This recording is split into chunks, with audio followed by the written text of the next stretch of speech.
কতদিন আর চলবে এই দাপট? কতদিন আর ক্ষমতার নামে ঘর ভাঙা হবে? চাঁদা না দিলে হামলা, কথা না শুনলে ভয় দেখানো। এ কেমন সমাজ গড়ে তুলেছি আমরা?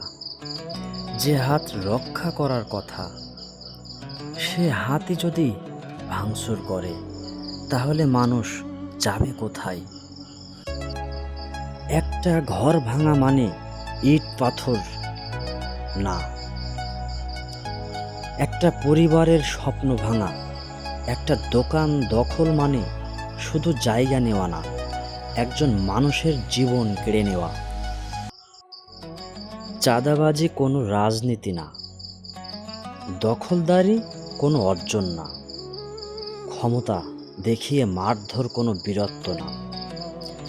এগুলো অপরাধ, এগুলো অন্যায়। যারা মনে করে ভয় দেখিয়ে মানুষ চুপ করানো যায়, তারা ভুল করছে। ইতিহাস সাক্ষী, অন্যায়ের ভিত্তি কখনো টেকে না। আজ বলতে হবে না চাঁদাবাজি, না দখল, না ক্ষমতার দাপট। আমরা চাই ন্যায়, আমরা চাই আইনের শাসন, আমরা চাই নিরাপদ সমাজ।